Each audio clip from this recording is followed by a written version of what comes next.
Oi, pessoal. Eu sou a professora Débora Barroso, de Química, do segundo ano, juntamente com a Lourdes. Então, a gente vai começar mais uma aula, tá? De Química. Quer dizer, a nossa primeira aula mesmo, de fato, né?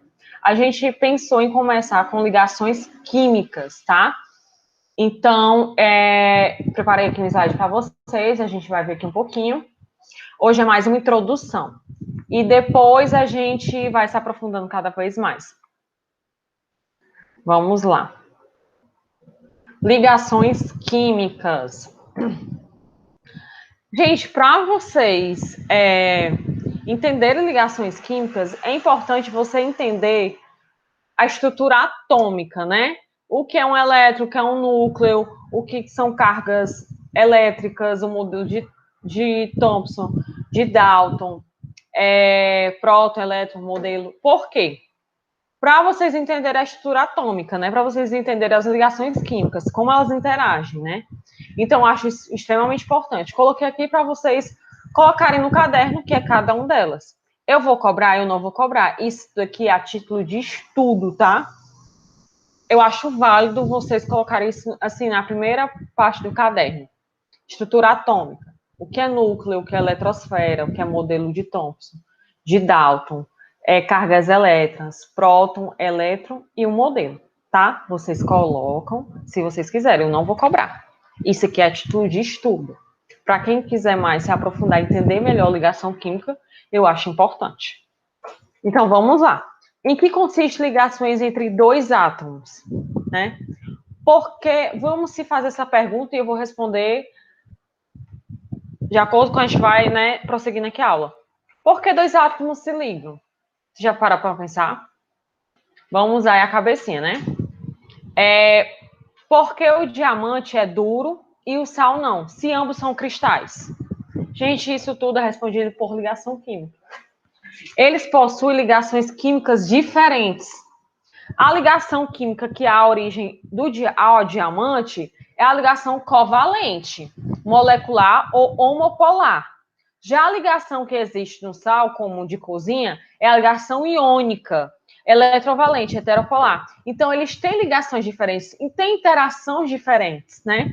Por isso que um é tão resistente e o outro não, por causa da sua ligação química. Um é covalente e a outra é iônica, tá? Na tabela periódica, a gente tem os não metais e os metais. Tudo bem? Para quem também nunca viu isso aqui, é bom se vocês se familiarizar, né, com a tabela periódica, porque ela vai ser extremamente importante, tá, nas nossas aulas. Então, vamos lá. Na tabela periódica, metais e não metais. Vamos saber, pelo menos, o que são, né? Formam substâncias metais. No geral, conduzem corrente elétrica e calor, podem se transformar em lâminas e fios. No geral, são sólidos em condições ambientes. Os não metais formam substâncias simples. No geral, não conduzem corrente elétrica e calor. Não podem se transformar em lâminas e fios. São sólidos, líquidos ou gases nas condições ambientes. Então, a gente está vendo aqui os metais, eles conduzem corrente elétrica e os não metais não conduzem, né? Na temperatura ambiente, nas condições ambiente, os metais são sólidos e já os não metais podem se encontrar em líquido, sólido ou gasoso. Os metais, gente, na química vocês têm que entender que a gente perde elétron e a gente ganha elétron, tá? Essa perda e esse ganho se dá como? Nos metais, a gente está vendo aqui o sódio, o magnésio, o cálcio, o bário, o alumínio, né? Do grupo 1, eles perdem um elétron. No grupo 2, eles perdem 2 elétrons. No grupo 13, eles perdem 3 elétrons. Gente, na química, para representar a perda de elétrons, presta atenção, a perda de elétrons, a gente se dá pelo sinal positivo. Então, a gente está vendo aqui que o alumínio está 3+. Então, ele está perdendo 3 elétrons. Na química, para a gente dizer que a gente perdeu, a gente coloca positivo. Então, o alumínio aqui, ele perdeu quantos elétrons? 3. O magnésio, 2 elétrons. A gente está vendo aqui, ó, 2 mais. E o sódio, ele perdeu 1 elétron, tá? Então, deve essa perda e esse ganho. A gente vai ver nas ligações, tá? Vamos ver, não se preocupe. Só quero que vocês saibam agora que se a gente está perdendo, a gente fica positivo. E se a gente está ganhando, Débora? Vamos olhar aqui. Os não metais. Lá eram os metais, né? Aqui são os não metais.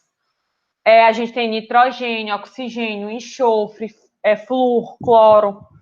A gente está vendo aqui que no grupo 17, ele ganhou um elétron. Na química, se eu perdi, eu sou positivo. Se eu ganhar, eu sou o quê? Negativo, tá? Então, o flúor, ele aqui esse 1 menos está dizendo que ele ganhou um elétron. O oxigênio aqui do grupo 16, ele ganhou 2 elétrons. Então, é 2 menos. E no nitrogênio, ele teve um ganho de 3 elétrons, então ele é 3 menos. Então, e os grupos de substâncias, né? Pode ser iônica, molecular ou metálica. Iônica, ligação iônica. Molecular, ligação covalente. Metálica, ligação metálica. Todas as três são diferentes. Elas têm as suas características, tá? E a gente vai ver aí por diante as suas características, como é que ocorre essa ligação. E eu vou cobrar esses 3 tipos de ligação, tá? Na prova, ligação iônica, covalente e metálica. Os tipos de ligações, a gente tem de metais e ametais, que dá iônica, temos covalente, a gente vai ver já já. Os tipos de ligações químicas, as características e elementos. A iônica é transferência de elétrons, metal mais um hidrogênio, ou um semimetal, ou um ametal. Covalente, compartilhamento de pares de elétrons. Ametal, hidrogênio, hidrogênio, semimetal ou ametal. Metálica, cátions de elementos metálicos envoltos em uma nuvem eletrônica. Metal mais metal. Débora, não entendi ainda. Nem se preocupe que a gente vai ver de uma por uma. Ligação por ligação. E qualquer dúvida podem vir falar comigo, não fique com a dúvida. Vamos lá. Distribuição dos gases nobres no modelo de estabilidade. Vamos aqui pensar. Você segue uma pessoa no Instagram que você vê como ela, como modelo. Entende? Você vê aquela pessoa como modelo na sua vida. Vamos dar exemplo. Você segue uma pessoa de finanças. Essa pessoa é muito controlada, ela passa dicas, você acha aquilo ali sensacional, você acha aquilo ali um modelo para você. Eu não estou dizendo que é inveja, tá? Mas você vai tentar ao máximo, ao longo do tempo, chegar parecido àquela pessoa, né? Ai, aquela pessoa ela é tão organizada nas finanças, acho isso tão legal. Ou determinada pessoa ela é tão saudável, ela come tão saudável. Minha meta é ficar, né, parecido com ela, um modelo. Tem aquela pessoa como referência. Assim eu falo isso, né? Que os gases nobres como fosse um modelo. Então, eles são estáveis. Por que eles são estáveis? Porque eles têm 8 elétrons na sua última camada, exceto o hélio. Tem a exceção, exceto o hélio. Então, para ocorrer a estabilidade, exceto o hélio e o hidrogênio, né? E outros elementos também da tabela periódica. Nem todos vão seguir essa regra, não, tá? Mas ao longo do tempo a gente vai vendo as exceções, né? Mas no geral, fora as exceções, no geral, eles querem ter 8 elétrons na sua última camada, entende? Por isso que ocorre a maioria das vezes as ligações, por causa da interação e porque eu quero ter 8 elétrons na minha última camada. Então, a gente está vendo aqui que o neônio tem 8 elétrons, o argônio tem 8 elétrons, o criptônio tem 8 elétrons, o xenônio tem 8 elétrons, o radônio tem 8 elétrons. Só que o hélio só tem 2, porque ele fica estável, porque só tem a camada K. Então, ele fica estável com 2 elétrons. O hidrogênio, Débora, só tem 1 elétron. Então, ele vai procurar essa estabilidade, porque ele vai querer ter como referência quem? O hélio. Tem 2 elétrons. E o hidrogênio, ele pode ter esses 2 elétrons, que a gente viu aqui, nas ligações de iônica e covalente. Então, a gente vai ver adiante, ligação por ligação. Hoje eu vou começar a ligação iônica, tá? Mas, Débora, o que é a teoria do octeto? Vamos lá. Vamos aqui parar para pensar que, para ocorrer a estabilidade na teoria do octeto, lembrando, eu vou falar isso sempre, tem exceção. Lembrando, tá? Para que ocorra a estabilidade, eu tenho que ter 8 elétrons na minha última camada, né? Então, na camada de valência, que se chama. Então, o que é que eu vou fazer? O sódio, vamos aqui olhar para essa imagem aqui, o sódio, nessa última camada aqui, ele tem 1 elétron. Porém,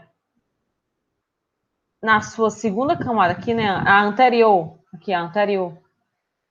ela tem 8 elétrons, ó. 1, 2, 3, 4, 5, 6, 7, 8.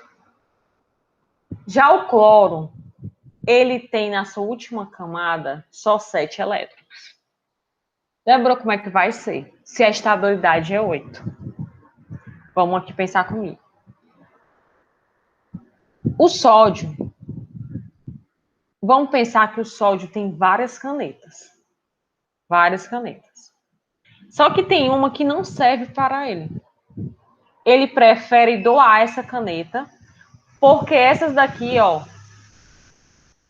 já tá bom para ele. Já o cloro, ele precisa de mais uma caneta para se estabilizar. Então, o que é que o sódio vai fazer? Nessa última camada, ele vai doar esse elétron para o cloro. Ele vai doar. E o cloro vai receber. Então, ele vai perder esse elétron e o cloro vai ganhar esse elétron. Lembrando lá de positivo e negativo que a gente viu no começo da aula? Então, gente, o cloro vai perder essa camada, porque ele vai doar esse elétron.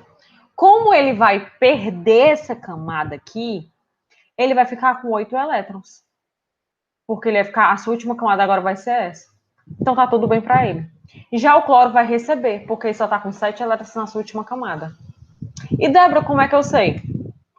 Ou você faz distribuição eletrônica 1s2, 2s2, 2p6, ou vai diretamente na tabela periódica. Gente, nem todas as provas traz a tabela periódica, tá? Às vezes traz só para você fazer a distribuição eletrônica. Então é importante você também saber a distribuição eletrônica.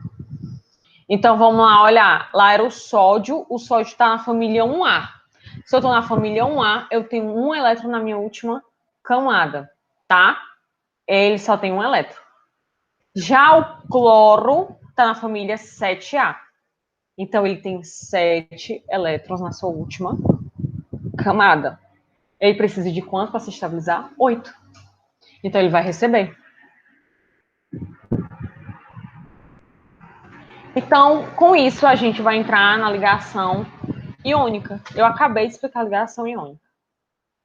Como o próprio nome diz, a ligação iônica ocorre com a formação de íons.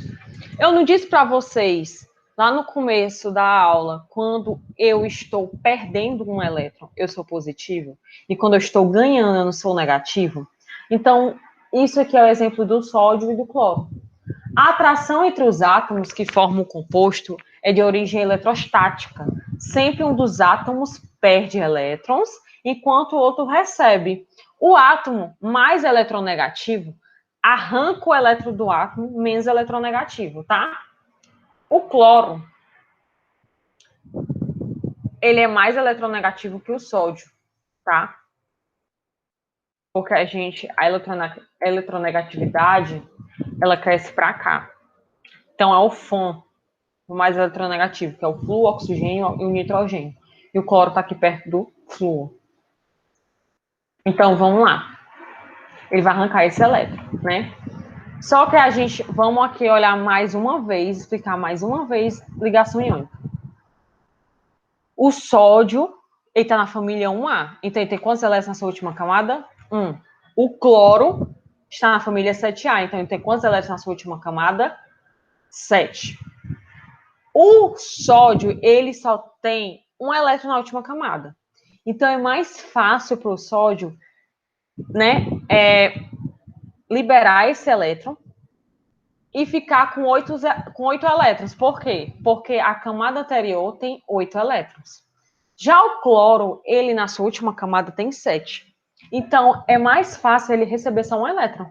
Ou, gente, ele vai perder 7 elétrons para ficar com 8 na anterior. Não, né? Ele prefere o quê? Receber esse elétron. Então, o cloro vai receber esse elétron. Se ele vai ganhar esse elétron, ele vai ficar o quê? Negativo. E o sódio, positivo. Galera, então, essa foi a aula de hoje. A gente está introduzindo, tá? Ligações químicas. Próxima aula eu vou explicar de novo ligação iônica, a covalente e a metálica. Então, para esse primeiro momento, eu quero que vocês deem uma olhada em tabela periódica, sabe o que é família, o que é período, e também estrutura atômica, né? O que é um elétron, o que é um próton, porque isso vai facilitar muito a vida de vocês em ligações químicas, tá? Qualquer dúvida pode vir falar comigo no WhatsApp, sem problema nenhum, tá? Beijos, turma. Até a próxima aula.